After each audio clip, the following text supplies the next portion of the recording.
Hello, dear student.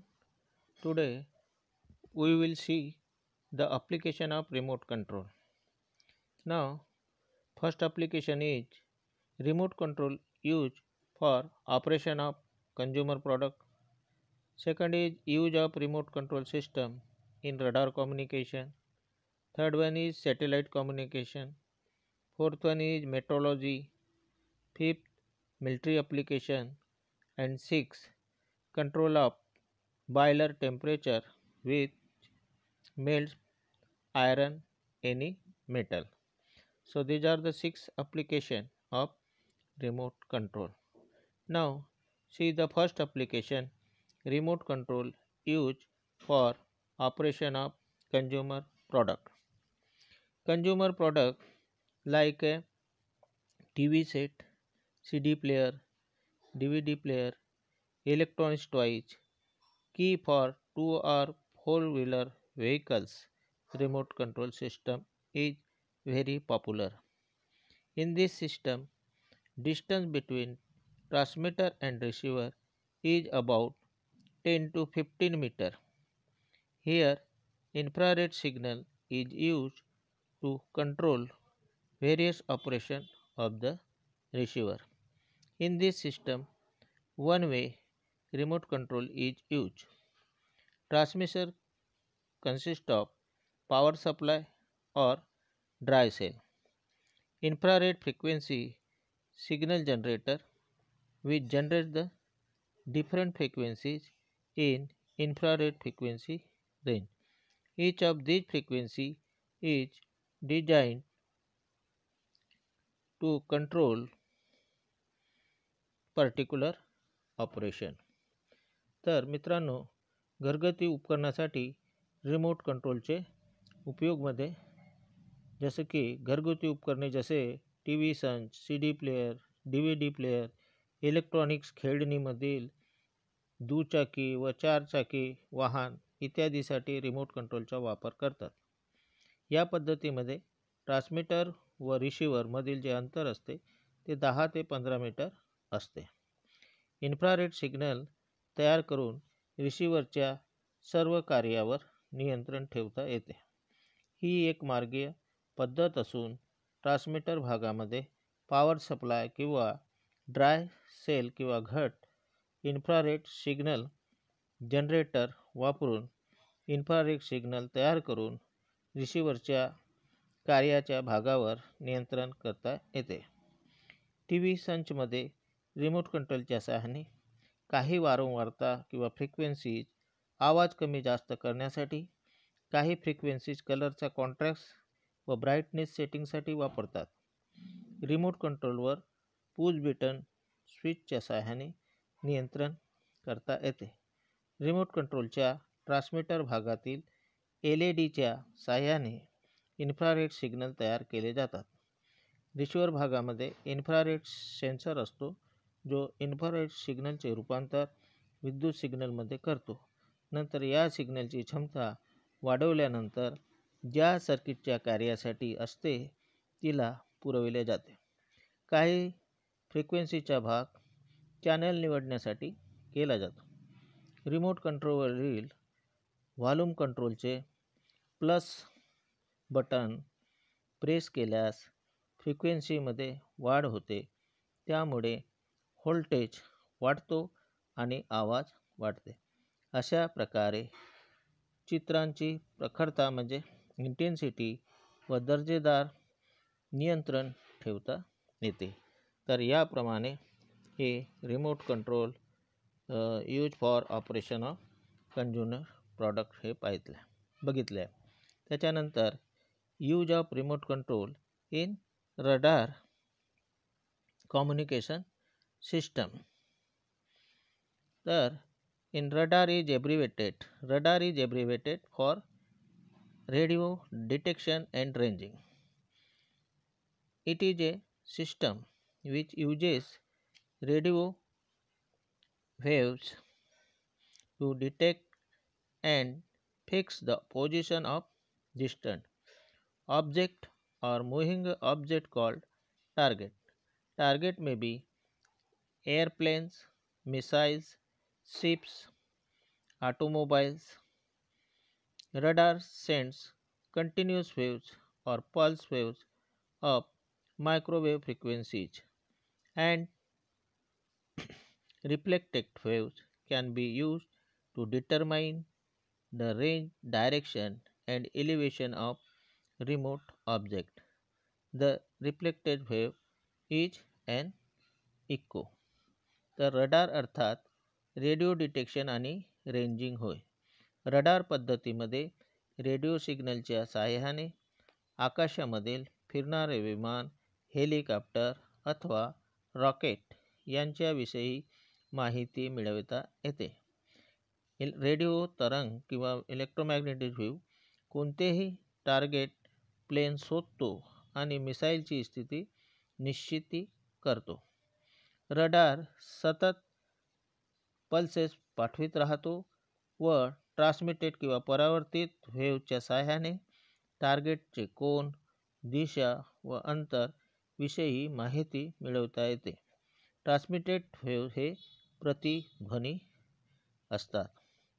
Now, with the help of radar, we can detect the speed of plane, direction, and elevation, also the distance between plane and earth.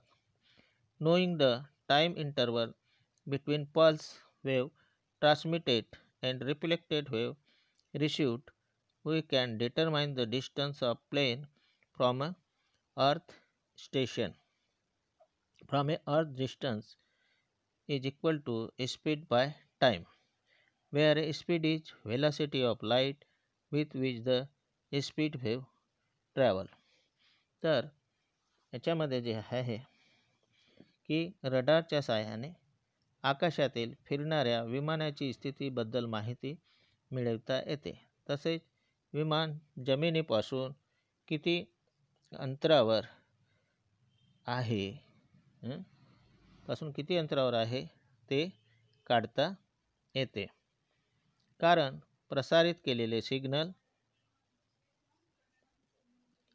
Signal ट्रान्समीटरपासून जाण्यास व परावर्तित होऊन रिसिव्हरला ग्रहण होण्यास लागणारा एकूण वेळची माहिती मिळते. तसेच विद्युत चुंबकीय तरंग अवकाशात प्रकाशाच्या वेगानं वाहतात. या इन्फॉर्मेशनवरून अंतर बरोबर वेग भागिले लागणारा वेळ या सूत्राच्या सहाय्याने विमान जमिनीपासून किती उंचीवर आहे ते काढता येते. तसेच विमानाची गतीची माहिती सहज मिळविता येते. पुढचं आहे आता satellite communication. When a satellite is launched in a space shell, the further operations are controlled by the remote control from Earth station. This required control of speed of revolution, direction of satellite, forward, backward, upward, downward movement. This is controlled using specific frequency H 5.925 to 6.425 GHz, H uplink frequencies, and 3.72 to 4.5 GHz for downlink frequencies. In satellite communication, there are a number of earth stations are using these satellites, so number of downlink are used by different earth stations. Information like a photograph telecommunication is possible with a satellite, hence offer great importance. तर जेव्हा उपग्रह किंवा satellite अवकाशात पाठवायचे असल्यास तेव्हा सॅटेलाइटची किंवा उपग्रहाची सर्व क्रिया रिमोट कंट्रोलच्या सहाय्याने ग्राउंड स्टेशनवरून करतात. या क्रियेमध्ये उपग्रहाची गती, उपग्रहाची दिशा किंवा उपग्रह पुढे मागे किंवा वर खाली करणे ह्या सर्व क्रिया कंट्रोल रूममधून रिमोट कंट्रोलद्वारे केली जातात. उपग्रहाच्या कार्यपद्धतीचे नियंत्रण किंवा कंट्रोल करण्यासाठी विशिष्ट फ्रिक्वेन्सीचे तरंग वापरतात. जसे की 5.925 ते 6.425 गिगाहर्ट्ज मर्यादेच्या फ्रिक्वेन्सीला अपलिंक फ्रिक्वेन्सी, तर 3.7 ते 4.5 गिगाहर्ट्ज फ्रिक्वेन्सीला डाउनलिंक फ्रिक्वेन्सी असे म्हणतात. उपग्रह दळणवळणामध्ये अनेक ग्राउंड स्टेशनचा वापर करतात आणि प्रत्येक ग्राउंड स्टेशनच्या डाउनलिंक फ्रिक्वेन्सी वेगवेगळे असते. रिमोट कंट्रोलच्या सहाय्याने उपग्रहापासून छायाचित्र, हवामानाची स्थिती, दूरदर्शन व दूरसंचार विषयी माहिती सहज मिळविता येते. नाव नेक्स्ट जो ॲप्लिकेशन आहे त्याला म्हणतात मेट्रोलॉजी. तर metrology department records number of weather conditions like temperature, rainfall etc. from all parts of country, since it is next possible to land at different places including mountains, dense up forest and reading about it with proper time interval. In such a case, remote control devices are placed in remote areas and a cell recording is employed, which is transmitted and received by the department situated at a ground station. तर metrology डिपार्टमेंटच्या सहाय्याने हवामानशास्त्र विभागातील किंवा वेगवेगळ्या भागातील हवामानाची स्थितीची नोंद घेतली जाते. देशातील अनेक भागांचे तापमान, आर्द्रता, पाऊस तसेच वेगवेगळ्या ठिकाणाचे पर्वत, उंच टेकड्या, दाट अरण्यातील हवामानाच्या नोंदी सतत व योग्य कालावधीत घेणे शक्य नसते. त्यामुळे रिमोट कंट्रोल उपकरणे त्या भागात ठेवून हवामानाची नोंदी सहज मिळविता येते. तर याप्रमाणे मेट्रोलॉजीमध्ये रिमोट कंट्रोलचा उपयोग होतो. पुढचा आहे मिलिटरी ॲप्लिकेशन. तर मिलिटरी ॲप्लिकेशनमध्ये remote control play important role in SAMS. SAMS चा अर्थ होतो surface to air missile system आणि ICBM means international cooperation ballistic missile. तर याच्यामध्ये रिमोट कंट्रोलचा वापर मिलिटरीमध्ये केला जातो.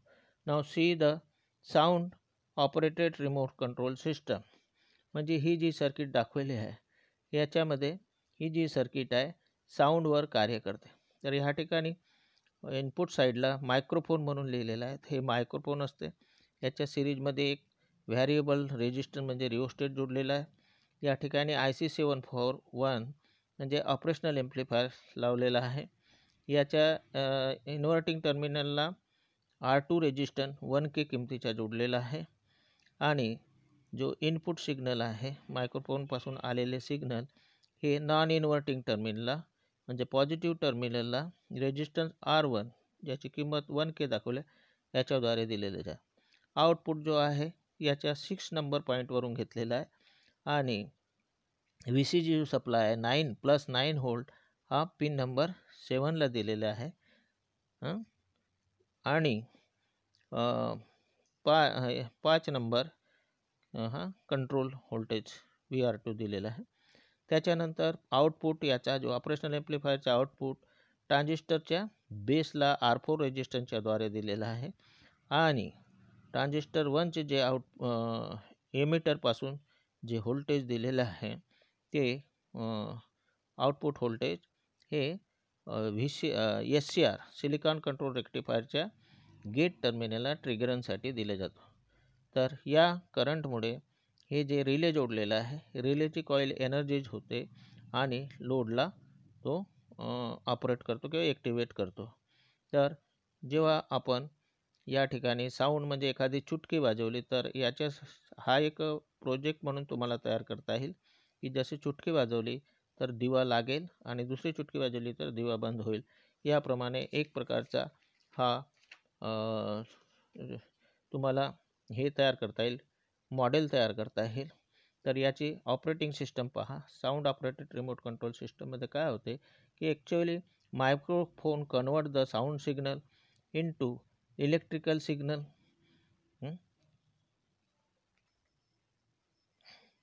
Microphone convert the sound signal into electrical signal.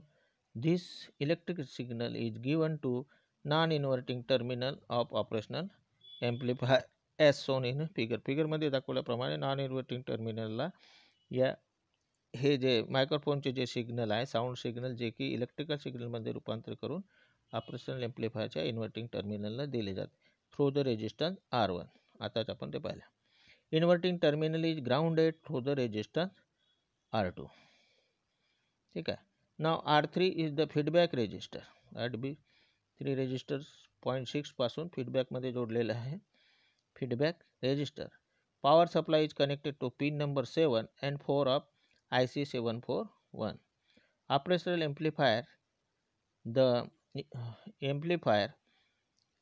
the electrical signal and output is obtained at a pin number 6 which is given to base of transistor T1 through the resistor R4. As a base emitter junction is forward bias, hence emitter current flow through the gate of SCR means silicon control rectifier.